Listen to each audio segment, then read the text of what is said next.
Esse conteúdo só é possível graças aos nossos apoiadores.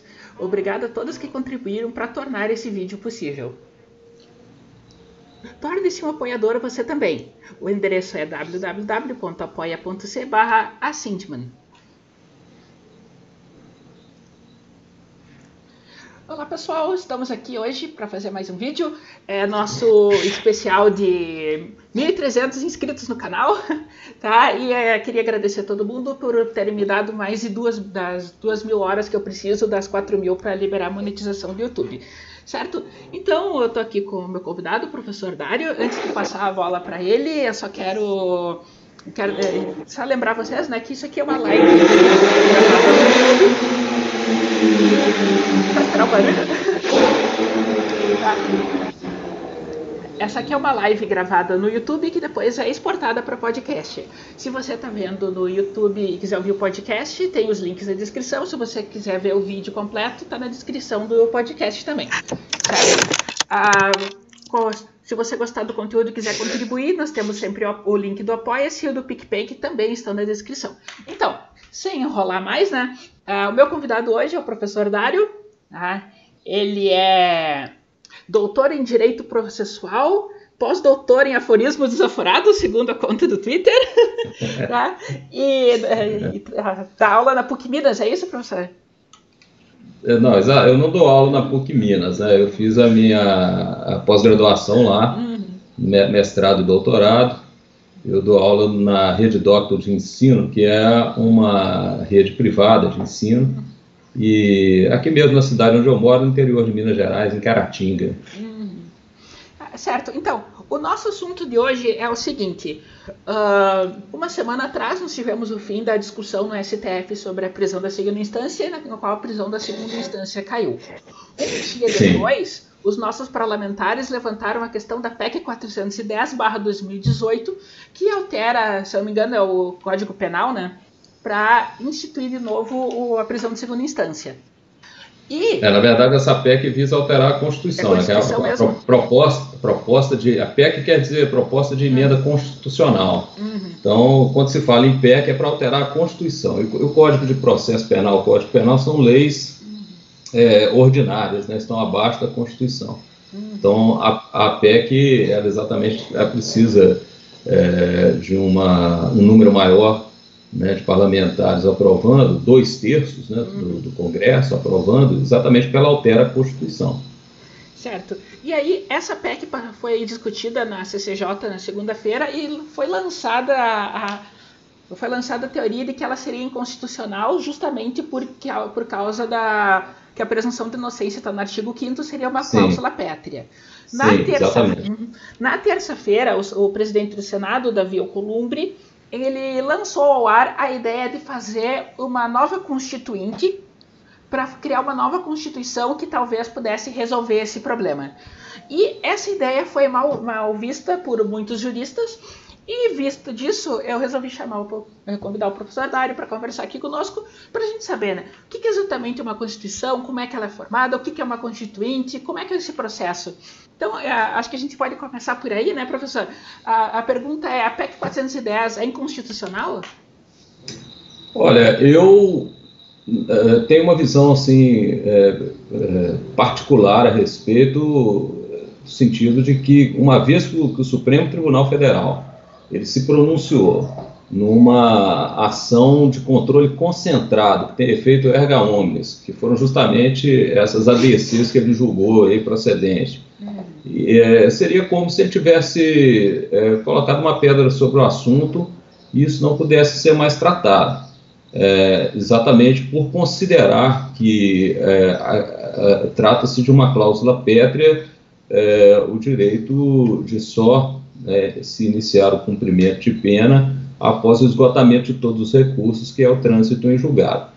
Então, quando o Supremo se pronuncia sobre isso, num caso de controle concentrado e efeito erga omnes, na minha opinião, ele está dizendo que essa questão é a matéria constitucional e é cláusula pétrea, não poderia realmente ser nem mesmo objeto de emenda constitucional. Esse tema, Amanda, é um dos temas mais tormentosos no direito brasileiro. por força do artigo 5º da Constituição, que diz que ninguém será considerado culpado até o trânsito em julgado de sentença penal condenatória. É extremamente tormentoso, tanto que as decisões a respeito são... Trancou. Na minha opinião, eu acho até, eu sou favorável à interpretação de que seria possível, sim, prender após o julgamento de segunda instância. Por quê? Toda a matéria de fato, ou seja, aquela que vai determinar se a pessoa é culpada ou inocente, se o fato ocorreu e quem foi o autor do fato, essa discussão se encerra, via de regra, na segunda instância. Então, a partir dali, são discussões acessórias, sobre temas acessórios que dificilmente repercutiria nesse juízo de culpado ou inocente. Então, eu particularmente até entendo, sim, que é possível, para o sistema brasileiro, prender em segunda instância. Não teria problema nenhum. Ocorre que isso já foi objeto de julgamento pelo Supremo Tribunal num outro tipo de recurso, né, que era o recurso ordinário, ou melhor, o recurso extraordinário, que ele só diz respeito aparentemente ao caso concreto, aquele caso específico que foi julgado. Aí por uma força por ser uma decisão do Supremo, acaba irradiando nos outros tribunais, os outros tribunais acabam aderindo àquilo com mais tranquilidade. Se o Supremo decidiu que era possível a prisão em segunda instância, então os demais tribunais passaram a adotar isso com mais segurança. Agora, o Supremo diz o contrário, numa ação de controle concentrado, isso tem um outro impacto, né? A gente chama isso de efeito vinculante. Tanto que as solturas de quem estava preso por força de decisão de segunda instância, elas foram automáticas, foram imediatas, né? No dia seguinte, o Lula já saiu da cadeia, o Zé Dirceu já saiu da cadeia, vários outros aí já foram beneficiados, porque realmente é uma força muito grande, né? Ou seja, todos os outros tribunais e juízes devem obedecer. E assim, essa questão da Constituinte, o Brasil já teve várias constituições, foram 9, se não me engano, sim. Estou indo de cabeça, certo? Inclusive, hoje é um dia excelente para a gente falar disso, né, que é o 15 de novembro, né? Sim. Que marca aí a proclamação da República, que é exatamente uma ruptura institucional que possibilitou, né, uma nova Constituinte, né? Então, quando você tem essa ruptura, você cria o chamado poder constituinte originário. E assim, vamos supor que passasse a ideia de uma nova Constituinte. Como é que seria o processo? Olha, isso é perigosíssimo, né? Vou ler um pequeno texto aqui para você. Diz o seguinte: a Revolução Vitoriosa se investe no exercício do poder constituinte. Este se manifesta pela eleição popular ou pela revolução. Esta é a forma mais expressiva e mais radical do poder constituinte. Assim, a Revolução Vitoriosa, como poder constituinte, se legitima através da capacidade de constituir um novo governo. Nela se contém a força normativa inerente ao poder constituinte. Ele edita normas jurídicas sem que nisso seja limitada pela normatividade anterior à sua vitória. Esse texto, né, é um texto revolucionário, ele está no preâmbulo do Ato Institucional número 1, de 9 de abril de 1964. Então, isso é o regime militar, o regime militar de 64, dias depois, né, do afastamento do João Goulart, estabelecendo aqui que, outorgando a si o poder constituinte originário pela via da Revolução, né? Então isso é um negócio assim, extremamente perigoso, porque, como esse próprio texto já diz aqui, não há nenhum limite ao exercício do poder constituinte originário. Então, eu fico imaginando como seria isso hoje, né? Com o Congresso nesse nível de degradação que nós temos aí, né? Realmente, quando eu vi essa ideia, eu realmente fiquei preocupado. Eu não me sinto otimista com uma proposta dessa, não. Eu acho extremamente perigosa mesmo. Mas para fazer uma constituinte é preciso escolher um novo Congresso, né? Não seria esse, no caso? Nós já tivemos várias situações. Você vê que esse ato institucional número 1, ele simplesmente falou, nós temos o poder constituinte originário e a partir de agora nós vamos começar tudo do zero, né? Para a Constituição de 88, por exemplo, já foi um processo... se você for olhar a história do constitucionalismo brasileiro, né, a história das nossas constituições, cada constituição que foi surgindo é imediatamente posterior a uma ruptura institucional, né? A primeira foi a imperial, ou seja, o Brasil deixa de ser colônia e vem essa constituinte imperial, né? Depois veio a Constituinte Republicana, logo depois da proclamação da República.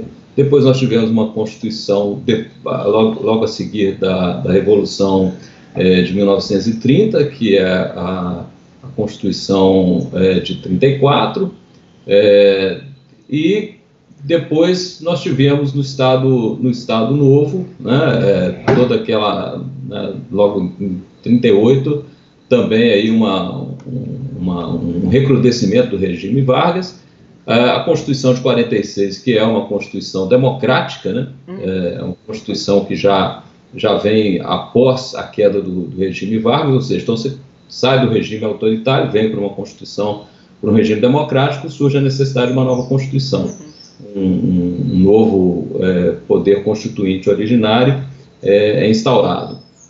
E com o regime de 64, que a gente viu aí, o ato institucional número 1, ele já estabelece para si o poder constituinte, e logo depois de uma ruptura institucional, ou seja, ele até mantém a Constituição de 46 e tal, mas dá ao regime ali, num determinado vácuo jurídico, a possibilidade de tomar uma série de medidas. Depois vem uma Constituição do regime de 64, né, a Constituição própria do regime em 67, depois uma emenda constitucional em 69, que já é consequência do AI-5, né, do endurecimento do regime de 64, e a Constituição de 88, ela vem já como fruto da redemocratização, através de uma PEC, né, uma proposta de emenda constitucional à Constituição anterior, resolve-se convocar uma Assembleia Nacional Constituinte. Então, assim, esse papo do Davi Alcolumbre, né, foi assim para assustar o povo mesmo, né? Tipo assim, parem com essa ideia aí de mexer em cláusula pétrea, né? Se vocês quiserem mexer isso, nós vamos ter que abrir uma Assembleia Constituinte. Aí todo mundo se assustou, né? Falou, não, é melhor não. É melhor não, assim, o impacto que pelo menos causou a mim, é melhor não mexer com isso. Então o senhor está dizendo que caso acontecesse uma constituinte, o resultado seria provavelmente, né, pior, né? Do jeito que nós temos a coisa hoje. Exatamente, não vou dizer que seria pior ou melhor, né? Mas provocaria uma insegurança muito grande, não resta dúvida, porque o poder constituinte é ilimitado, né? Tem um livro muito legal de teoria da Constituição, que é do Carlos Aires Brito, né? Ele começa o livro comparando o poder constituinte a Deus, né? Ele vai fazendo algumas comparações ali e tal, aquele poder criador, né? O poder de criar e descriar tudo, né? Então, todas as nossas instituições aí estariam sob a ameaça de serem descriadas e outras criadas em seu lugar. Então, eu particularmente, eu acho que a Constituição de 88, ela não é a melhor, né? Ela poderia ter, assim, algumas coisas, enfim, há muitas coisas na Constituição de 88 que não atendem aos anseios da sociedade, mas é uma carta possível, né, de ser desenvolvida, de criar uma sociedade, né, democrática, né, que é o que todos nós queremos, né? Então, a Constituição de 88, ela ainda é uma carta que já passou por diversas emendas, mas ela ainda nos atende, né? Sim. Creio eu, na minha opinião. Eu lembro quando eu era criança, que daí eu pensava, né? Isso era o que? 98, por aí, eu tinha 10, 12 anos, né? Aí bem aquela ideia de criança, né? Não, a Constituição de 88 já faz 10 anos, é muito velho, tem que atualizar. Bem aquela opinião desinformada, né? Isso em direito é muito pouco tempo, né? Muito pouco tempo. E assim, como o senhor falou, a Constituição de 88 passou por várias emendas e tantas PECs, assim. O resultado delas, na sua visão, foi positivo, essas alterações? Algumas sim, outras não, né? A gente... Eu observo a Constituição de 88 como ela é fruto da redemocratização. Ela, assim, no direito, na teoria do direito, a gente faz alguns exercícios, né, de procurar a norma fundamental da Constituição, que seria uma norma não escrita, né, uma norma que está em algum lugar, que a gente precisa fazer uma reflexão, né, abstrata, para identificar ali a sua origem, quais os valores que informaram essa Constituição, né? Então, o pessoal vai fazendo esse exercício aí na academia e tal.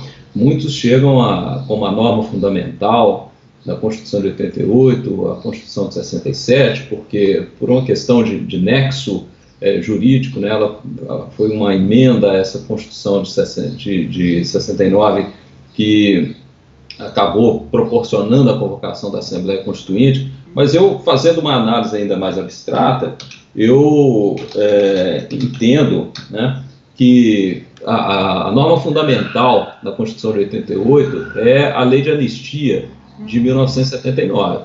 O que é a Lei de Anistia? Nós vivíamos um regime né, autoritário, porque e esse regime autoritário, como isso em termos jurídicos, né? Eu até nem acho que foi um regime totalitário, né, de supressão absoluta das liberdades do povo, né, mas era um regime autoritário juridicamente. Nesse regime, né, houveram os crimes praticados, né, evidentemente, por forças do Estado, né, pelos agentes do Estado, e crimes praticados por aqueles que estavam subvertendo a ordem pública. Para você ter uma ideia, o AI1, Ato Institucional número 1, que é de 64, o AI5, né, que andou sendo muito falado aí por esses dias, tempos. O AI5 é de 68, né, tempos depois. Então, esse Ato Institucional número 1, ele chega a falar expressamente aqui que os processos constitucionais não funcionaram para destituir o governo que deliberadamente se dispunha a bolchevizar o país. Destituído pela Revolução, só a esta cabe ditar as normas e os processos de constituição do novo governo. Ou seja, quando você fala em ditar normas, você está falando que quem dita normas é um ditador, né? O próprio nome vem daí. É o dictator, né? Aquele que dita normas. Então a Revolução, ela se investiu de poderes ditatoriais e falava, a Revolução de 64, né, que muitos chamam de golpe, outros chamam de revolução, mas que na minha visão é a mesma porcaria. Golpe e revolução para mim são termos idênticos, eu não gosto de nenhum dos dois. então eles falavam, isso está constando, né, aqui no preâmbulo do ato institucional número 1, que era uma reação contra um governo que estava se dispondo a bolchevizar o país. O que é bolchevizar o país? Levar o país para um sistema, para um regime socialista. Né? Então, nesse ambiente, né, em que havia ali uma certa truculência estatal, né, e havia também uma certa subversão, né, através de movimentos de guerrilha, parte desses grupos né, investindo até mesmo na luta armada, ou seja, havia um endurecimento aí do Estado e, por outro lado, um endurecimento das forças de esquerda que partiam também para ações violentas. Bom, crimes foram cometidos de parte a parte e nós chegamos num ponto em que uma pacificação ela só seria possível através de uma anistia ampla, geral e restrita, que foi aquilo que a esquerda brasileira reclamava naquele momento, né? Porque muitos de seus militantes, muitas das suas personalidades estavam no exílio e queriam voltar para o Brasil.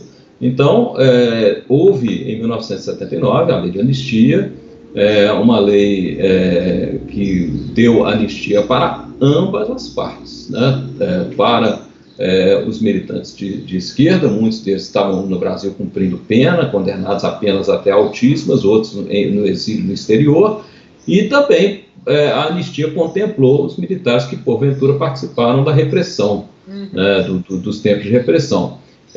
A lei de anistia de 79, ela cria um clima de democracia no país, ainda não se podia votar para presidente, né, mas logo em 1982 houve eleições para os governadores do estado, que antes eram chamados governadores biônicos, os senadores biônicos, né, porque eram indicados pelo regime militar. Então houve eleição, uma festa, né, em 82. E aí nós temos o seguinte, com a PEC que convocou a Assembleia Nacional Constituinte para o ano de 86, você tem uma complementação de um processo que se iniciou lá atrás, em que havia ali uma ideia de conciliação, porque a anistia ela visa essa conciliação dos extremos, né, o perdão de todos os crimes cometidos e a base para uma conciliação futura. E a Constituição de 88 ela é fruto dessa conciliação. Eu vejo a Constituição de 88 como um documento normativo, né, uma norma importantíssima, que visa estabelecer o seguinte, garantir, por exemplo, a iniciativa privada, reconhece o valor da iniciativa privada, mas estabelece também mecanismos de assistência social, mecanismos de proteção ao trabalhador, né? Ou seja, não pretende sufocar a produção de riquezas, né? Mas também não quer deixar o trabalhador desamparado. Sim. Então, quando a Constituição estabelece o pluripartidarismo, estabelece uma série de garantias liberais no campo penal, né? Quando você fala do princípio de que não há lei, não há crime, né, sem lei anterior que o defina, nem pena sem prévia combinação legal, isso é um princípio do liberalismo político, né, está na nossa Constituição. Então, eu não vejo como poderia ser diferente, né? Nós precisamos buscar essa conciliação, né? O professor Evandro não pode me ouvir falando isso não, tá? Ele vai me chamar de isentão. Um dia até eu quero marcar com vocês dois para fazer uma conversa com vocês dois. Fiquem de olho os dois, tá? O assunto a gente vê na hora, mas... É sempre um prazer falar com o professor Evandro. Já tive uma oportunidade de participar de um podcast com ele e realmente é uma grande figura, né? professor Evandro esteve aqui conosco já no canal, tá? Eu vou tentar botar um card em cima dessa fala daí para o link. E para quem se interessou... Outro dia eu escutei, eu ouvi ele falando do isentão, né? Foi aqui conosco. Foi. Eu ouvi e a carapuça me serviu um pouco aí, tá? Então tem que dar um jeito de vocês não estarem juntos para não ir para os Não, que é isso. Né? Não, de forma alguma. Como se diz aí no Twitter, né? Eu arrego para ele. É que tem uma sketch do Monty Python que eu gosto muito, que é o seguinte: é um programa de debate, TV de debates, né? E eles chamam um padre católico e um filósofo ateu para falar sobre a existência de Deus. Aí o apresentador fala, só que hoje eles não vão debater a existência de Deus. Aí nisso abre uma cortina por trás e revela um ringue de boxe. Hoje eles vão lutar por ela. E depois mais ou menos assim. Depois no final do programa aparece resultado final, Deus existe por nocaute no segundo round, alguma coisa assim. Eu tenho um trunfo contra o professor Evandro, que é quase como uma criptonita, tá? Mas eu vou deixar para você. Deixa para trás. Só para deixar avisado, o professor Dário leu umas partes do AI1, eu vou deixar o link do AI1 direto na descrição do canal, daí vocês podem procurar ali direto o texto. Certo? E assim, professor, a Constituição, na sua visão, na época que ela foi instituída em 88, ela servia ao que ela estava se propondo ou ela foi desviada? Porque tem umas histórias que a Constituição era para ser diferente e parece que roubaram alguns artigos, alguma coisa assim, não existe isso? Não. Veja bem, essa história dos artigos, depois de muitos anos, o ex-ministro do STF, Nelson Jobim, que à época era relator da Assembleia Nacional Constituinte, ele conta que alguns dos artigos, após a aprovação, esses artigos não estavam no texto e ele inseriu esses artigos, né? Alguns artigos no texto da Constituição e que acabou passando batido. E aí perguntaram ele quais artigos, ele falou que não falaria nunca, né?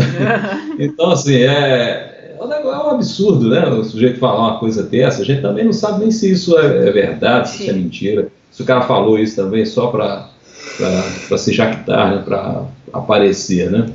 Mas isso, eu acredito que não tenha sido nada drástico também, não. Porque a nossa Constituição é bastante razoável. É claro que tem algumas coisas assim ou outras que a gente pode questionar, mas é uma Constituição, é um texto bastante razoável, é um texto equilibrado, né? A minha experiência da época, né, eu acompanhava toda essa movimentação, como eu não estudava direito, né, eu tinha meus 18 anos e ainda nem pensava em ingressar na faculdade, mas eu acompanhava como interessado, porque eu trabalhava numa emissora de rádio e tal, tinha assim um certo acesso à informação, e eu achei muito bom porque as minhas férias eram em outubro, né? E a promulgação da Constituição foi dia 5, e eu recebi 30% a mais do salário, por força da Constituição, 30% a mais das férias, né?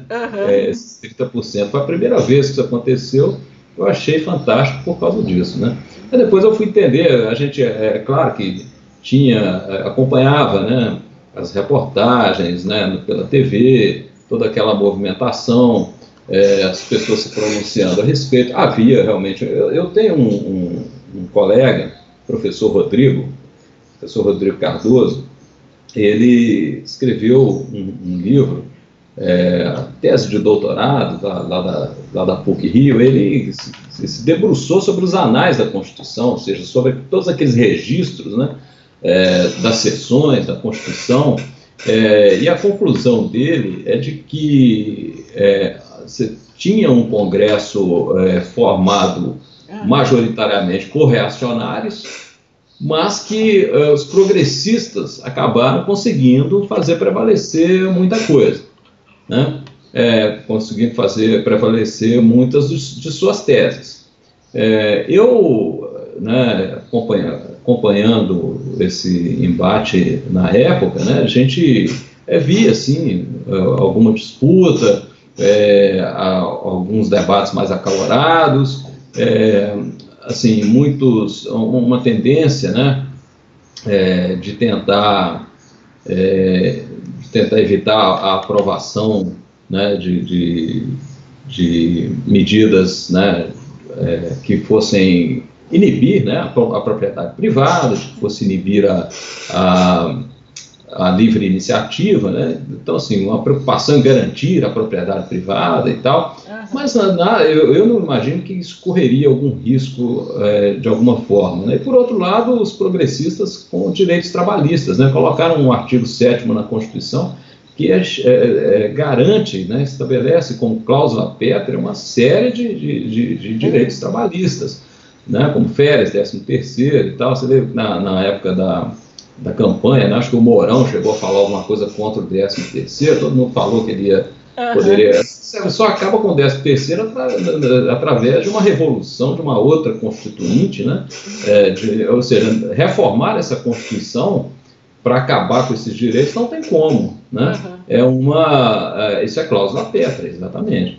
Então, assim, nós temos aí essa conclusão de que os progressistas conseguiram, né, se sobressair, mesmo sendo minoria, é verdade. A gente sabe que, né, as pautas progressistas também, elas acabam, o pessoal faz mais barulho também, consegue, né,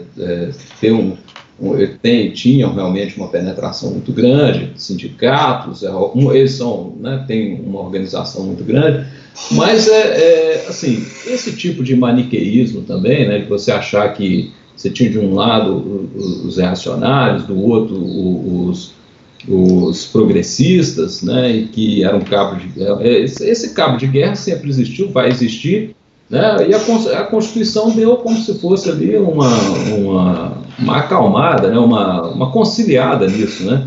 Eu lembro de uma música do Caetano Veloso, de 87, uma música que ele gravou com Luiz Melodia, chamava Vamos Comer. Olha, 87 é nesse período aí que a Constituinte estava em andamento, né?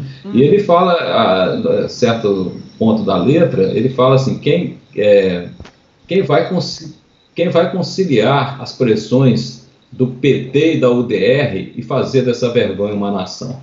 Ou seja, o PT visto como o radicalismo de esquerda e a UDR como o radicalismo de direita, que a UDR era a União Democrática Ruralista. Para você ter uma ideia, quem era o presidente dela era o Ronaldo Caiado, né, que depois foi vir a ser candidato a presidente da República na eleição de 89, por um partido de direita, não me lembro qual. Então, assim, isso é típico naquela época. Esse embate ocorria para que tais teses pudessem prevalecer na Constituição. Agora, imagine você se prevalecesse só a tese da direita, imagine se prevalecesse só a tese da esquerda, né? Nós criaríamos um sistema de desequilíbrio. Então, a Constituição, quando assegura direitos trabalhistas, quando assegura direitos sociais, né? Vamos falar direitos sociais e direitos liberais, ela está tentando estabelecer um ponto de equilíbrio, que, na minha visão, é o ideal. Você não é possível, né, uma norma fundamental de um país pender para um lado ou pender para o outro. Agora, você pode discutir pontos ali, um ou outro, que você pode ajustar, né, numa determinada direção. Outra é a emenda constitucional, ela é possível, né? Tivemos aí, não sei, deixa eu ver aqui quantas emendas constitucionais, que eu não lembro, acho que são 90 emendas. 95, já passou de 90 emendas da Constituição. Tem várias ainda, né? Tem muitas PECs sendo discutidas, né, e tal. Então, o que eu observo é isso. Agora, a gente tem que entender também que o sistema brasileira é de uma Constituição escrita e rígida, né? Sim. Outros países nem adotam a Constituição escrita, né? A Inglaterra, por exemplo, não tem uma Constituição escrita. Se pauta em normas de direito natural, direito costumeiro, né? E funciona muito bem. Então, é só uma questão de técnica, né? Sim. Só uma questão de modo de fazer a coisa. Né? Eu li, assim, eu li a Constituição Imperial Brasileira. Sim. Aí eu li a Constituição dos Estados Unidos e tentei ler a Constituição de 88. A Constituição de 88 não consegui ler, é muito grande, muito complexa. É muito grande, é muito extensa. Ela é a chamada Constituição Analítica, né, também, porque... ainda mais que eu não sou da área, né, então para mim é um pouco mais complicado. E já que a gente falou sobre outros países, queria fazer uma pergunta aqui. A gente tem, agora, como o senhor comentou, a Constituição de 88 que já recebeu mais de 90 emendas. Tá? A Constituição dos Estados Unidos, ela está em vigor desde 1789, ela é mais velha que o nosso império. Sem dúvida.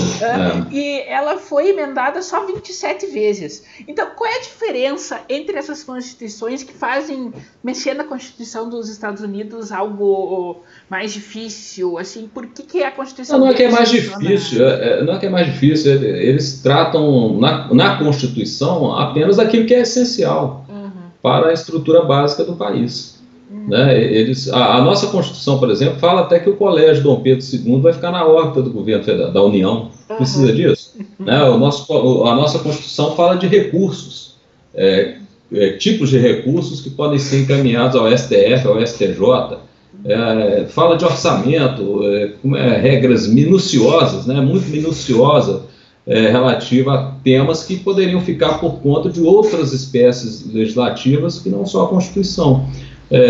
Nesse caso da prisão em segunda instância, por exemplo, o ex-ministro César Peluso, né, tem uma visão muito interessante sobre como possibilitar a prisão em segunda instância sem mexer na cláusula pétrea do artigo 5º, né, que é essa da presunção de inocência.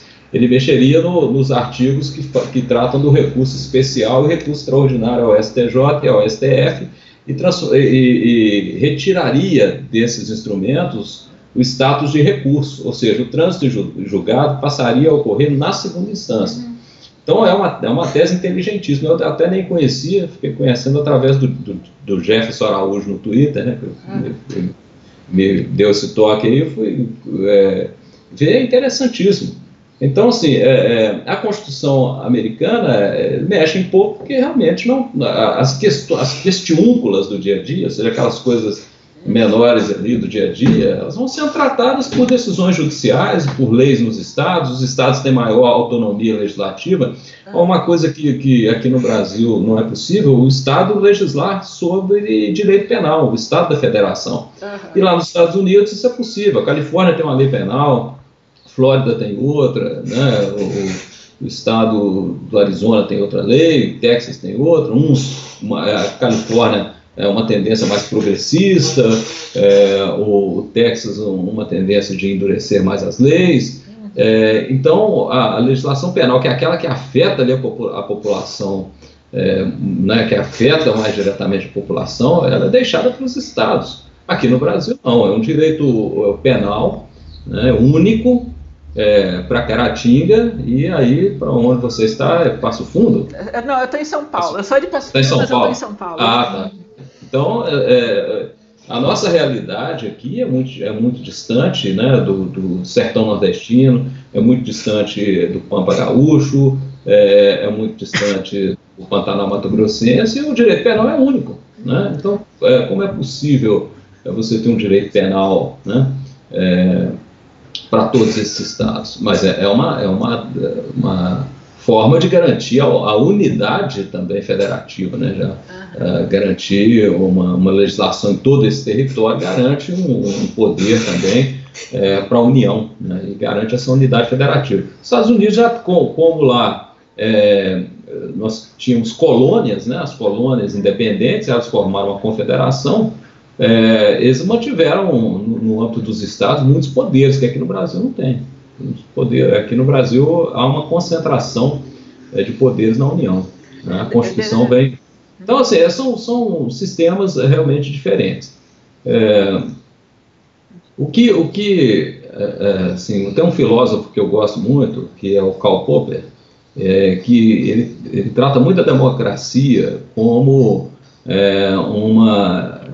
um conjunto de instituições, e ele vai sempre falar da importância dessas instituições que vão permitir, por exemplo, alternância de poder, discussão de direitos, uma série de situações, né, jurídicas que vão permitir com que a sociedade conviva, né, com que as pessoas convivam em sociedade. Essas instituições ele nos apresenta como sendo fortalezas, né, e as fortalezas elas precisam de pessoas para protegê-las, né, precisam de soldados para protegê-las. Então, essas instituições vão cumprir o seu papel se forem operadas, né, administradas, conduzidas por pessoas com capacidade, né? Então, isso que me assusta um pouco aí, né? Assim, você vê não só, às vezes, os interesses escusos, né, mas a incapacidade mesmo das pessoas que estão no poder de conduzir, né, tudo isso da forma que seria o ideal. Eu acredito que eles tiraram essa carta da manga aí agora, falaram dessa constituinte, né, só para assustar a gente mesmo. Tem uma coisa que eu sempre sinto, que assim, os nossos cargos políticos no governo federal, os altos cargos, eles têm poder demais, que é muito fácil de ser abusado. Tá? E as pessoas que a gente coloca lá, para o sistema funcionar do jeito que ele é posto, a pessoa teria que ser honesta demais. E isso, eu citei essa impressão, né, que esperar tanto puritanismo de tanta gente não funciona, né? Não funciona. Eu também não tenho essa ilusão. A ilusão que eu tinha, né, não tenho mais também, é de que o sistema jurídico poderia dar uma resposta. Mas a gente viu aí que o sistema jurídico, nas mãos de quem sabe operá-lo, né, como foi o caso da Operação Lava Jato, dá muito resultado, né? Mas aí você vê aquilo que o professor Evandro fala, a Lava Jato está sendo atacada pelo próprio judiciário, que vem assim, retirando ali instrumentos que eram importantes, né, como a condução coercitiva, a prisão em segunda instância, né, cria-se uma lei de abuso de autoridade para restringir a possibilidade de prisão preventiva, para amedrontar, né, juízes, procuradores, policiais. Então você vê que isso... Você tinha um sistema que bem operacionalizado, né, por pessoas que, né, com um time de futebol, a camisa não joga sozinho, tem que ter bons jogadores, né? Então, você tinha ali um grupo que estava sabendo operacionalizar muito bem os mecanismos jurídicos, né? E que esse grupo passou a ser atacado de todas as formas, das formas mais baixas, né, como a gente está vendo aí. Então, eu tinha essa ilusão de que, através do sistema jurídico, nós conseguiríamos não depender desse puritanismo aí que você fala, né, porque realmente não dá para depender desse puritanismo. E eu já parto do pressuposto de que o indivíduo, ao ingressar na política, ele pode ser tudo menos puritano, né? Ele é tudo menos puritano. A gente não adianta... né? A gente tem muita ilusão nessa última. Eu tenho uma coisa. O povo ficava encantado aí com o príncipe, né? O nosso querido príncipe aí, todo mundo encantado e tal, achando aquilo uma maravilha. Aí agora começa a falar que o cara estava... Coitado, né? Começam as difamações, né? Uma coisa que eu vi, eu assisti o professor Olavo de Carvalho numa batendo um papo com o príncipe, ele falou: rapaz, você é da família real, não vai mexer com isso, não mexe com política, não entra em política partidária, não, a família real tem que ficar acima disso aí e tal. Ele falou: não, eu vou tentar. Agora, quer dizer, o cara entra numa dessa, já estão divulgando né, coisas da intimidade dele, a gente nem sabe se é verdade, e não interessa também, mas a baixaria é tanta, né, que isso vira instrumento de guerra política, né, no Brasil. É um negócio absurdo. Eu tenho um vídeo aqui que eu fiz com o príncipe no Senado, eu falei com ele, e eu tô em contato com a equipe dele, eu quero fazer uma entrevista com ele mais cedo ou mais tarde. Essa é uma curiosidade que eu tenho bastante, porque ele tinha uma loja de peça de automóveis, se eu não me engano, e eu queria saber o que levou ele a pular disso para política.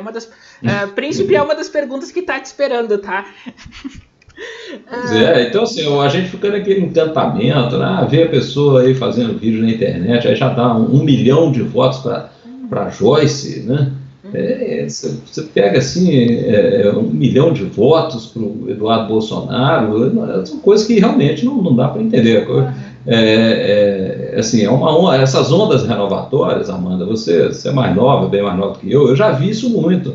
Essas ondas renovatórias que vem, todo mundo empolgado com uma tendência, com uma corrente. Isso aconteceu com o PT, eu já votei no PT, eu fui militante do PT. Então, assim, a gente você via essas ondas renovatórias assim, acontecendo, você ficava empolgadíssimo, né? E com um ano no máximo, que já caía tudo por terra. Então, eu sou muito cético com relação à política. Eu me encontro muito na filosofia do Popper, porque o Popper é um cético, ele não acredita nesse puritanismo de ninguém, não acredita também, né, nessa pureza de alma das pessoas, principalmente dessas envolvidas na política. Por isso nós precisamos ter as instituições fortalecidas, bem construídas juridicamente, que só assim a gente vai poder levar, né, a nossa vida, as nossas atividades, né, desenvolver o país de alguma maneira, né, produzir riqueza, acabar com a desigualdade, tudo isso que a gente sonha, né?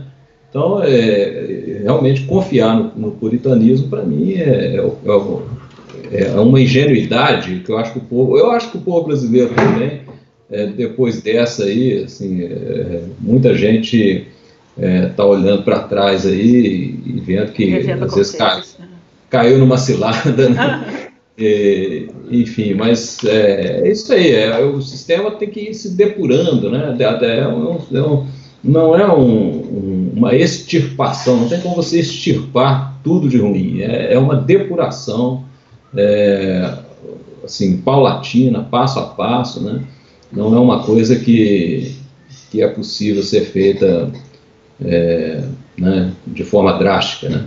Ou seja, tem que ser através disso, de estudos, né? As pessoas vão estudando, vão aperfeiçoando seu conhecimento. Fazer uma melhora na base, né? A melhora na base educacional, né?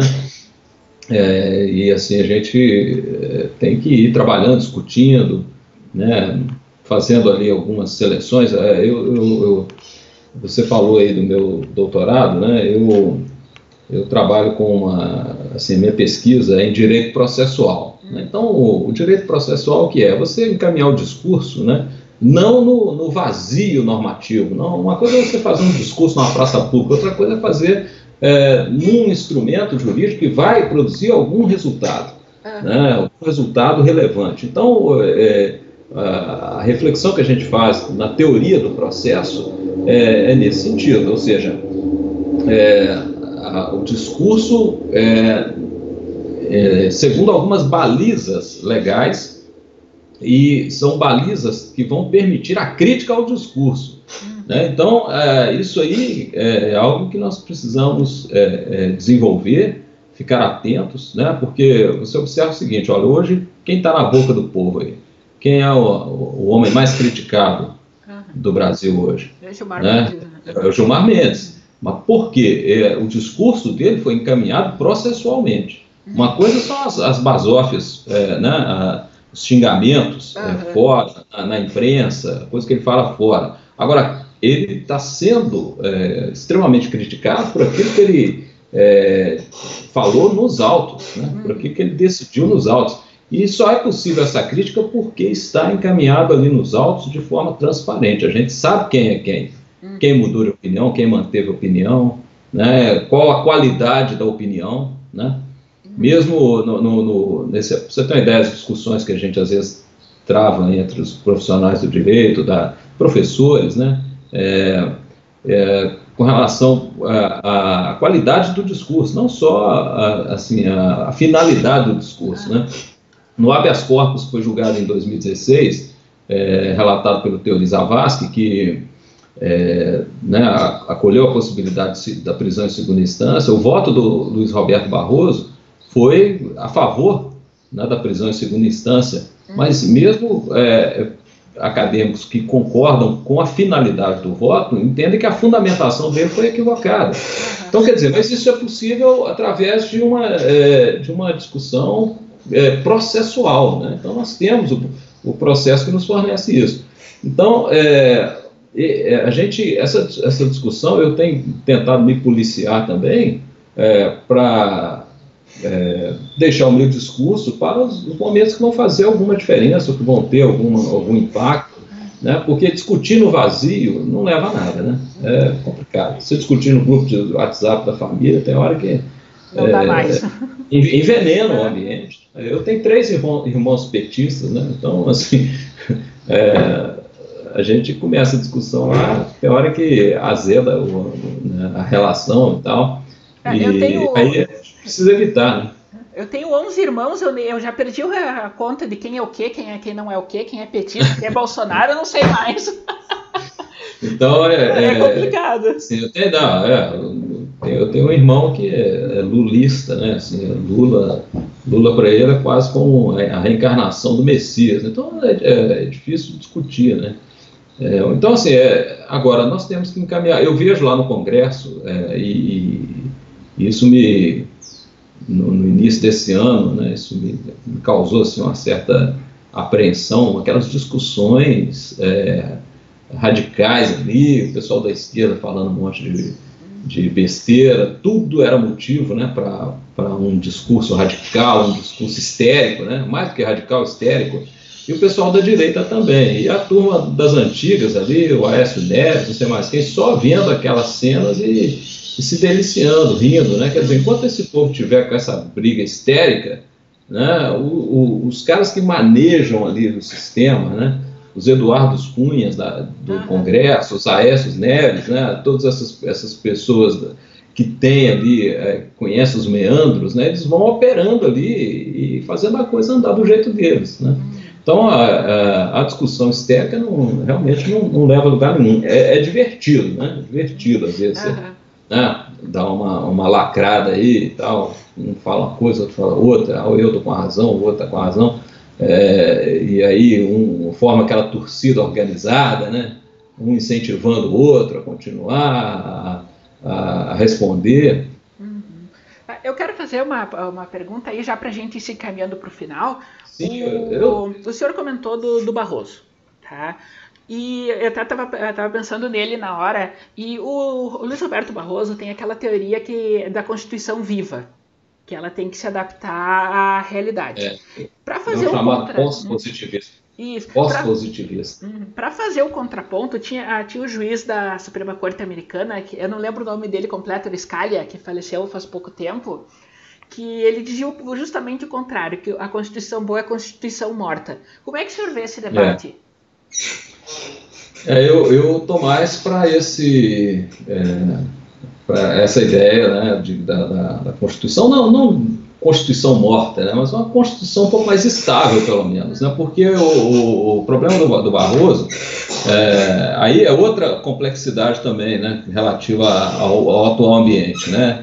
A gente ficou fã do Barroso porque ele apoiou a Lava Jato, e eu acho que é certo, com bons argumentos e tudo, mas o Barroso tem uma cabeça totalmente progressista, ele defende um novo constitucionalismo em que o ativismo judicial do Supremo Tribunal Federal é muito ativo, e esse negócio da Constituição viva, quem decide o ponto que ela está viva, o ponto que ela está morta, passa a ser quem? O juiz do Supremo Tribunal Federal, o ministro do Supremo Tribunal Federal. Isso é muito perigoso.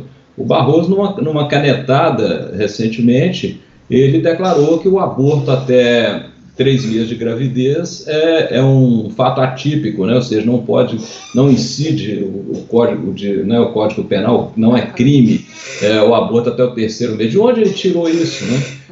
Então, quer dizer, isso acaba levando também a decisões autoritárias, porque isso é uma decisão autoritária. Ou seja, ele legislou numa decisão monocrática, né? Isso nem foi levado ao plenário, não passou pelo Congresso Nacional, muito menos.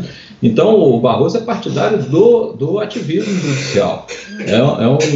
É uma vertente que, né, é celebrada quando nos atende uma pauta que a gente gosta, que a gente acha legal, mas quando vai para o outro lado, né, provoca na gente aquele sentimento de que deveria passar pelo Congresso, deveria, né, ser melhor discutida a matéria, né? Então, realmente, eu não gosto disso aí. Eu acho que desequilibra os poderes, né? Isso fere a nossa Constituição no momento em que provoca uma invasão de competências dos outros poderes, né? Então, essa é uma discussão muito, muito presente hoje no direito brasileiro. Certo. E o senhor acha, então, já que a gente está falando do Supremo, como a Constituição é grande, aquilo que a gente estava conversando, que ela engloba muita coisa, o Supremo é político demais? Você achou a Constituição grande? Ela tem, acho que 250 artigos, 300 artigos, né? O Código de Processo Civil tem 2.000 artigos.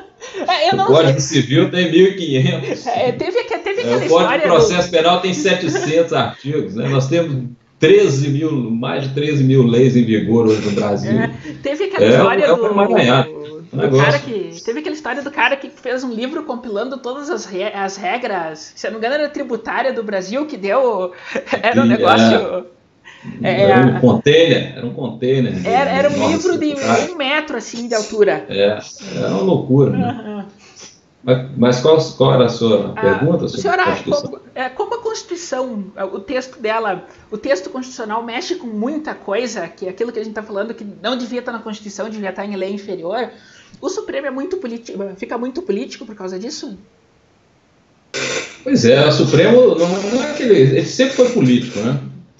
O Supremo sempre foi um reflexo, não o Supremo, mas as indicações de ministros, né, sempre refletiu a tendência do governo do momento, né? Você pega o governo João Goulart, indicou um progressista, né, para o Supremo, que era o professor Evandro Lins e Silva, né? O governo Fernando Henrique indicou o Gilmar Mendes, por causa de questões que eles tinham uma afinidade ideológica mesmo, né? Hoje a gente tem muito essa mania de falar, foi uma indicação escusa, né, para levar vantagem a alguma coisa. Não é indicação ideológica. O PT, você vê aí o Fachin, né, a história do Fachin é uma história toda ligado ao MST, ligado ao PT, ligado a essas pautas esquerdistas, né? Então, assim, a indicação ela tem esse caráter político, e isso não é ruim. Isso acontece em todo mundo, né? Nos Estados Unidos também é assim. Você não vai conceber um presidente republicano indicando um ministro da Suprema Corte democrata, e vice-versa também. Isso não acontece também se for um presidente democrata, não vai indicar um republicano.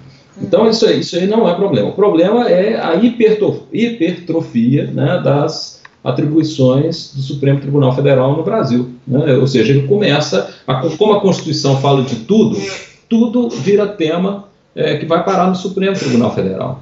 Já chegou no Supremo as coisas mais corriqueiras, né?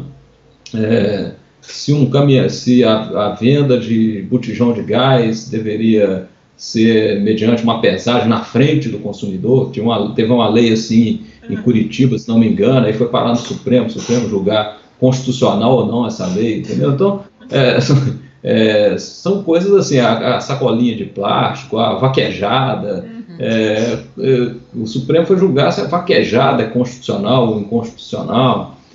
Então, biografias, né, se biografia deveria ser só autorizada ou não. Então, tudo vai parar no Supremo Tribunal, e isso acaba, né, muitas vezes, você criando uma norma de caráter geral por 6 pessoas que não foram eleitas. Você não precisa da unanimidade, né? Só a maioria ali já decide uma norma. Então você cria uma norma por 6 pessoas que não foram eleitas por ninguém. Então o problema é a hipertrofia que o Supremo Tribunal adquire no direito brasileiro. Então uma reforma, talvez, da competência do Supremo Tribunal Federal seria interessante, né, para evitar, né, essa concentração de poderes. Realmente é um órgão que hoje tem uma concentração de poderes muito grande lá.